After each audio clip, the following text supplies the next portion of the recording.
Your മണിയിലേക്ക് എല്ലാ പ്രേക്ഷകർക്കും സ്വാഗതം. ഇന്ത്യയിൽ UTI പ്രഖ്യാപിച്ച ഷെറിയ ഫണ്ടിനെ കുറിച്ച് നിരവധി ഡിസ്കഷൻസും സംശയങ്ങളും ഒക്കെ ഉയരുന്നുണ്ട്. മിനിമം ഇൻവെസ്റ്റ്മെന്റ് 1000 രൂപ മതി എന്നത് കൂടുതൽ പേരെ ഈ ഒരു ഇൻവെസ്റ്റ്മെന്റിലേക്ക് അട്രാക്റ്റും ചെയ്യുന്നുണ്ട്.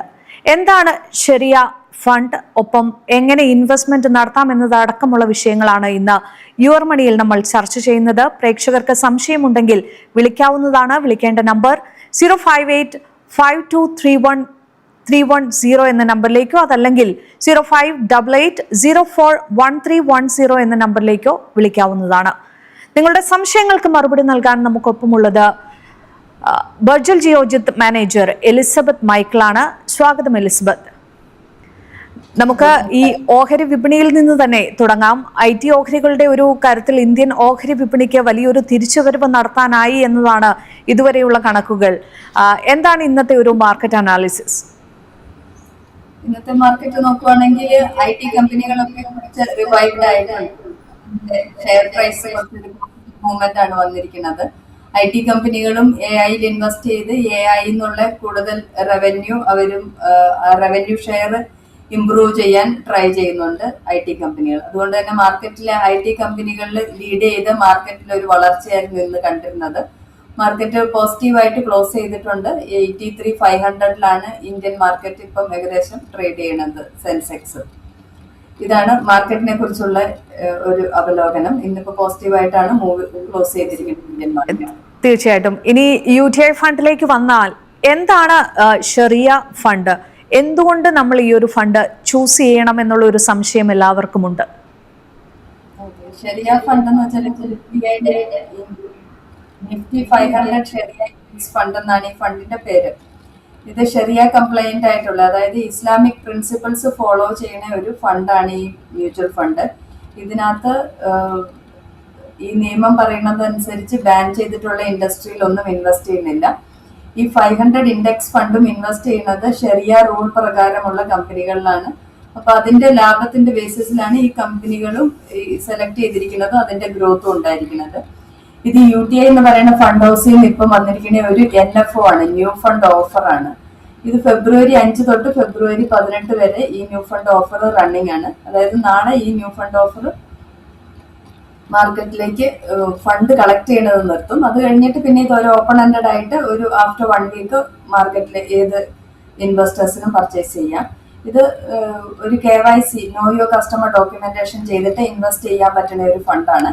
ഷെറിയ കംപ്ലൈന്റ് ആയിട്ടുള്ള ഇൻഡെക്സ് ഫോളോ ചെയ്യുന്ന ആദ്യത്തെ ഫണ്ടാണിത്. കാരണം ബാക്കി എല്ലാ ഫണ്ടുകളും ഷെറിയ റൂള് പ്രകാരം കമ്പനി അവരവർക്ക് തോന്നുന്ന എന്ന് വെച്ചാൽ ഷെറിയയില് ഓരോ ഫണ്ട് ഹൗസിനെ ഫണ്ട് മാനേജർക്കും ചൂസ് ചെയ്യാൻ പറ്റും ഏത് ഫണ്ടിൽ ഏത് ഷെയറിൽ ഇൻവെസ്റ്റ് ചെയ്യണമെന്ന്. ഈ ഇൻഡെക്സ് ഫണ്ട് ആകാൻ നേരത്ത് ഷെറിയ ഇൻഡെക്സ് അതേപോലെ തന്നെ ഫോളോ ചെയ്യും. അപ്പൊ ഇതൊരു പാസീവ് ആയിട്ടുള്ള, ഇതിനൊരു ആക്റ്റീവ് മാനേജ്മെന്റ് ഇല്ല, പാസീവ് ആയിട്ടുള്ള ഇൻവെസ്റ്റ്മെന്റ് ആണ്. ഇതില് പൂർണ്ണമായിട്ടും ഷെറിയ കംപ്ലൈന്റ് ആയിട്ടുള്ള ഇൻഡെക്സിനെ ഫോളോ ചെയ്തിട്ടുള്ള ഇൻവെസ്റ്റ്മെന്റ് ആണ്. ഇതിൽ SIP ചെയ്യാം, വൺ ടൈം ഇൻവെസ്റ്റ്മെന്റ് ആയിട്ട് ചെയ്യാം. അങ്ങനെ ഷെറിയ റൂൾ പ്രകാരം ഇൻവെസ്റ്റ് ചെയ്യാൻ ആഗ്രഹിക്കുന്ന എല്ലാവർക്കും ഇതിന്റെ കൂടുതൽ ഇൻവെസ്റ്റ്മെന്റ്സിലേക്ക് മുന്നോട്ട് പോകാവുന്നതാണ്. തീർച്ചയായിട്ടും. എനിക്കിതിൽ ഏറ്റവും അട്രാക്റ്റീവായി തോന്നിയത് ഒരു പക്ഷെ മിനിമം ഇൻവെസ്റ്റ്മെന്റ് 1000 രൂപ മതി എന്നുള്ളത് തന്നെയാണ്. എന്താണ് ഇവരുടെ ഈ ഒരു സ്ട്രാറ്റജി? അത് മിനിമം ഇൻവെസ്റ്റ്മെന്റ് ഇന്ത്യയിലുള്ള എല്ലാ മ്യൂച്വൽ ഫണ്ടുകളും മിനിമം 5,000 ആ ലെവലിലാണ് വരുന്നത്. ഇത് കുറച്ചുകൂടെ എല്ലാ കാറ്റഗറിയിലുള്ള ഇൻവെസ്റ്റേഴ്സിനെ അട്രാക്ട് ചെയ്യാൻ വേണ്ടിയിട്ടാണ് 1000 ഇന്ത്യൻ റുപ്പീസിൽ ഈ ഇൻവെസ്റ്റ്മെന്റ് തുടങ്ങിയിരിക്കുന്നത്. പക്ഷെ ആ ഒരു ബേസ് മിനിമം ലെവലിൽ ചിന്തിക്കാതെ തന്നെ ഈ ഇൻവെസ്റ്റ്മെന്റ് എല്ലാം ഇൻവെസ്റ്റേഴ്സിന്റെ ഗ്രോത്തിന് വേണ്ടിയിട്ടാണല്ലോ. അപ്പൊ നമ്മൾക്ക് ഇത്ര മതിയോ അതോ അതിലും കൂടുതൽ വേണമെന്നുള്ള ഒരു തിങ്കിങ്ങിൽ ചിന്തിച്ച് ഇൻവെസ്റ്റ് ചെയ്യുന്നതാണ് നല്ലത്. അത് മിനിമം 1,000 എന്നുള്ള ഒരു ബെഞ്ച് മാർക്ക് മനസ്സിൽ വെക്കാതെ കൂടുതൽ എമൗണ്ട് ഇൻവെസ്റ്റ് ചെയ്യാനാണ് സജസ്റ്റ് ചെയ്യുന്നത്. സാധാരണക്കാർക്ക് കൂടി ഇതിലേക്ക് ഇൻവെസ്റ്റ് ചെയ്യാൻ കഴിയും എന്നുള്ളതാണ് ഒരു പക്ഷേ ചിന്തിക്കുന്നത്. അതെ, ഒരു പക്ഷേ ഈ ഷെറിയ ഫണ്ടിന്റെ ടാർഗറ്റ് ഓഡിയൻസ് ആരാണ്? നമ്മൾ പ്രവാസികൾക്ക് ഏത് രീതിയിലാണ് ഈ ഒരു ഫണ്ട് നമുക്ക് പ്രയോജനപ്പെടുത്താൻ കഴിയുക? പ്രവാസികൾക്ക് മാത്രമല്ല ഷെറിയ റൂൾ ഫോളോ ഈ ശരിയ കംപ്ലൈന്റ് ആയിട്ട് ഈ മ്യൂച്വൽ ഫണ്ടിൽ ഇൻവെസ്റ്റ് ചെയ്യാവുന്നതാണ്. അപ്പോൾ പ്രവാസികളാകാൻ നേരത്ത് കുറച്ചുകൂടെ KYC ഡോക്യുമെന്റ്സ് സ്ട്രിക്റ്റ് ആണ്.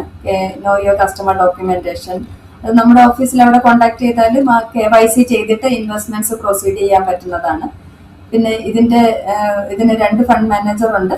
രണ്ടും ഇന്ത്യൻ ബേസ്ഡ് ആയിട്ടുള്ള ഫണ്ട് മാനേജേഴ്സ് ആണ്. അവർ ഓൾറെഡി UTI ഫണ്ടിൽ ട്രാക്ക് റെക്കോർഡുള്ള ഫണ്ട് മാനേജേഴ്സ് ആണ് അവരും. പിന്നെ ശരിയ ബോർഡ് പറയുന്ന കമ്പനികളിൽ ഇൻവെസ്റ്റ്മെന്റ്സ് ചെയ്യുന്ന ഒരു ഫണ്ടാണ് ഈ UTI ഇന്ത്യ ശരിയ ഫണ്ട്. ഒരുപക്ഷെ ഇതിലെ റിസ്ക് ലെവൽ അത് വളരെ കൂടുതലാണ് എന്നുള്ള ഒരു സാഹചര്യം കൂടിയുണ്ട്, പ്രത്യേകിച്ച് ഇക്വിറ്റി ഫോക്കസ് ഒക്കെ ചെയ്യുമ്പോൾ. അതിനെ നമ്മൾ എങ്ങനെയാണ് നോക്കിക്കാണേണ്ടത്? ഇന്ത്യൻ മാർക്കറ്റിലല്ല, സ്വതവേ ഫിനാൻഷ്യൽ മാർക്കറ്റിൽ ഇക്വിറ്റി റിലേറ്റഡ് ആയിട്ടുള്ള എല്ലാ മ്യൂച്വൽ ഫണ്ടിലും ഒരു സാധാരണക്കാരനെ സംബന്ധിച്ചിടത്തോളം, കാരണം സാധാരണക്കാരൻ ഞാൻ ഉദ്ദേശിക്കുന്നത് വെച്ചാൽ അധികം ഇന്ത്യൻ ഇൻവെസ്റ്റ്മെന്റ്സ് എല്ലാം റൂട്ട് ചെയ്യണത് ഒന്നെങ്കിൽ ഗോൾഡ് അല്ലെങ്കിൽ FDയിലേക്കാണ്. അത്തരം ഇൻവെസ്റ്റ്മെന്റിനെ കമ്പയർ ചെയ്യാൻ നേരത്ത് ഫിനാൻഷ്യൽ മാർക്കറ്റ് ഇൻവെസ്റ്റ്മെന്റ്സ് കുറച്ച് റിസ്ക് കൂടുതലുള്ളതാണ്. ആ റിസ്കിൽ വരുന്നതെന്ന് വെച്ചാൽ ആ റിസ്കിനെ എങ്ങനെ ഓവർകം ചെയ്യാന്ന് വെച്ചാൽ നമ്മൾ ഈ ഇൻവെസ്റ്റ്മെന്റ്സ് എല്ലാം ഇത് നമ്മൾ ഇൻവെസ്റ്റ് ചെയ്യുന്നത് ഒരു ബിസിനസ്സിലാണ്. ഇതൊരു ഇക്കോണമിയിൽ ഒരു ഗ്രോത്ത് വരുന്നതനുസരിച്ച് ബിസിനസ് ഗ്രോത്ത് ഉണ്ടായിരിക്കും. പിന്നെ നമ്മുടെ ഇന്ത്യയിലെ യുവജനങ്ങളുടെ ഡെമോഗ്രഫിക് ഗ്രോത്ത്, എംപ്ലോയ്മെന്റ് ഗ്രോത്ത് ഇതെല്ലാം മുന്നിൽ കണ്ടിട്ടുള്ള ഒരു ഇൻവെസ്റ്റ്മെന്റ് ആണ് നമ്മൾ ഇന്ത്യൻ മാർക്കറ്റിൽ ഇൻവെസ്റ്റ് ചെയ്യുന്നത്. അപ്പൊ മിനിമം ഒരു 5 years എങ്കിലും ഇൻവെസ്റ്റ്മെന്റ്സ് ഹോൾഡ് ചെയ്താലേ നമുക്ക് പ്രതീക്ഷിക്കുന്ന ഒരു ആവറേജ് ഇയർലി റിട്ടേൺ പ്രതീക്ഷിക്കാൻ പറ്റുള്ളൂ. അപ്പൊ അങ്ങനെ ഈ റിസ്കിനെ ഓവർകം ചെയ്യും. ഇപ്പം ഷോർട്ട് ടേമില് എന്ത് അരുതാത്തത് സംഭവിച്ചാൽ നമുക്ക് പ്രഡിക്റ്റ് ചെയ്യാൻ പറ്റത്തില്ല. അവിടെയാണ് ഹൈ റിസ്ക് ഉള്ളത് ഷോർട്ട് ടേമിൽ. ലോങ് റണ്ണിൽ ചിന്തിച്ച് ഇൻവെസ്റ്റ് ചെയ്യുന്നതാണ് എപ്പോഴും മാർക്കറ്റിനെ ബീറ്റ് ചെയ്യണം, ഇൻഡെക്സിനെ ബീറ്റ് ചെയ്യണം. ഇൻഡെക്സ് എന്ന് വെച്ചാൽ സൂചികയെ ബീറ്റ് ചെയ്യുന്ന റിട്ടേൺ നമുക്ക് പ്രതീക്ഷിക്കാവുന്നത്. അപ്പം ഇൻവെസ്റ്റ്മെന്റ്സിനും നമ്മൾ സമയം കൊടുക്കുക വളരാൻ. ഇപ്പം നമ്മൾ നാട്ടിൽ ഒരു സ്ഥലം വാങ്ങിച്ചാൽ അതിന് മിനിമം 5 വർഷമൊക്കെ ഹോൾഡ് ചെയ്യുന്നവരാണല്ലോ എല്ലാവരും. അതുപോലെ തന്നെ എല്ലാ ഇൻവെസ്റ്റ്മെന്റിനും ഒരു ഗ്രോത്തിന് ഒരു സമയം കൊടുക്കുക. അങ്ങനെയാകുമ്പോൾ റിസ്ക് അഡ്ജസ്റ്റഡ് ആയിട്ട് മാറും. തീർച്ചയായിട്ടും എലിസബത്ത് പറഞ്ഞതുപോലെ തന്നെ സ്വർണത്തിലേക്ക് അടക്കം ഇൻവെസ്റ്റ്മെന്റ് മാറ്റുന്ന ഒരു സാഹചര്യമാണ് നിലവിലുള്ളത്.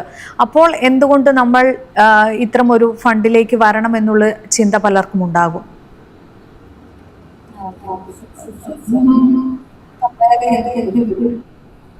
സ്വർണത്തിലേക്കുള്ള ഇൻവെസ്റ്റ്മെന്റ്സും ഫിനാൻഷ്യൽ മാർക്കറ്റിലേക്കുള്ള ഇൻവെസ്റ്റ്മെന്റ്സും നമ്മൾക്ക് അങ്ങനെ കമ്പയർ ചെയ്യാൻ പറ്റത്തില്ല. സ്വർണം ഈ അടുത്ത് കയറിയത് എന്താന്ന് വെച്ചാൽ ഈ ജിയോ പൊളിറ്റിക്കൽ ടെൻഷൻസ്, എല്ലാവരും ഒരു സേഫ് ഹാവൻ എന്ന് പറയാം. സ്വർണത്തിലേക്കുള്ള ഇൻവെസ്റ്റ്മെന്റ്സ് സേഫ് ആയിട്ടുള്ള ഒരു അസറ്റ് ക്ലാസ് ആണ്. കൂടുതൽ രാജ്യങ്ങൾ അത് വാങ്ങുന്നു. അപ്പൊ സ്വർണത്തിന്റെ പ്രൈസ് കയറിയിരിക്കുന്നു. സ്വർണത്തിന്റെ ഒരു ഹിസ്റ്റോറിക്കൽ പ്രൈസ് മൂവ്മെന്റ് നോക്കുകയും ഫിനാൻഷ്യൽ മാർക്കറ്റിന്റെ ഹിസ്റ്റോറിക്കൽ റിട്ടേൺ നോക്കുകയാണെങ്കിൽ ഏതാ കൂടുതൽ റിട്ടേൺ കൊടുത്തിരിക്കണേന്നറിയാം. എല്ലാ ഇൻവെസ്റ്റ്മെന്റിലും ബാലൻസ്ഡ് ആയിട്ട് ഒരു, നമ്മളിപ്പം ഭക്ഷണം കഴിക്കുന്ന പോലെ ബാലൻസ്ഡ് ഡയറ്റ് വേണം എന്ന് പറയുന്ന പോലെയാണ് ഇൻവെസ്റ്റ്മെന്റ്സിലും ബാലൻസ്ഡ് ആയിട്ടുള്ള ഒരു അസറ്റ് ക്ലാസ് ചൂസ് ചെയ്യണം. അപ്പൊ നമ്മൾ മൾട്ടി അസറ്റ്സിൽ ഇൻവെസ്റ്റ് ചെയ്യണം. അതിപ്പോ ഗോൾഡ് മാത്രമല്ല, മ്യൂച്വൽ ഫണ്ട്സും ഷെയർസും പിന്നെ പ്രോപ്പർട്ടി, അങ്ങനെ എല്ലാ അസറ്റ് ക്ലാസ്സിലും ഒരുപോലെ ഇൻവെസ്റ്റ് ചെയ്യുന്നതാണ്. പിന്നെ അവരുടെ റിസ്ക് കപ്പാസിറ്റിക്ക് അനുസരിച്ചും എത്ര കാലം ഹോൾഡ് ചെയ്യാൻ പറ്റും എന്നുള്ള കാലയളവും എല്ലാം തിങ്ക് ചെയ്ത് ഇൻവെസ്റ്റ് ചെയ്യുന്നതാണ് നല്ലത്. ഇപ്പം സ്വർണം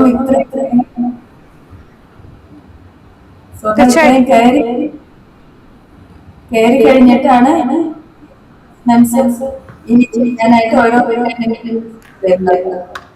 വിപണിയിൽ ഇനിയും ഒരു വലിയ മാറ്റം ഉണ്ടാകുമോ വരും ദിവസങ്ങളിൽ? തീർച്ചയായിട്ടും നല്ല ഫ്ലക്ച്വേഷൻസ് എപ്പോഴും ഉണ്ടായിരിക്കും. ഷോർട്ട് ടേം നോക്കുവാണെങ്കിൽ മാർക്കറ്റിൽ നല്ല ഫ്ലക്ച്വേഷൻ ഉണ്ട്. ഇപ്പൊ മാർക്കറ്റ് ഭയങ്കര ഒരു ലോ ലെവലിലാണ്. മിഡ് ആൻഡ് സ്മോൾ ക്യാപ്സ് നല്ല അട്രാക്റ്റീവ് പ്രൈസിംഗിലാണ് ഇപ്പൊ നിൽക്കുന്നത്. അപ്പം ലോങ് ടേം തിങ്ക് ചെയ്ത് ഇൻവെസ്റ്റ്മെന്റ്സ് കൺസിഡർ ചെയ്യുന്നവർ ഇപ്പം ഇൻവെസ്റ്റ് ചെയ്യാൻ ഒരു നല്ല സമയമാണ്. ലോങ് റണ്ണിലേക്ക് ഫണ്ടുള്ളവർ എത്രയും വേഗം ഇൻവെസ്റ്റ്മെന്റ്സിനായിട്ട് സജസ്റ്റ് ചെയ്യുന്നു. നമുക്കിനി ഈ ഒരു ഫണ്ടിന്റെ കാര്യത്തിൽ അതിന്റെ പ്രൊസീജിയർ എങ്ങനെയാണ്, അത് കൃത്യമായി ഒന്ന് പറയും.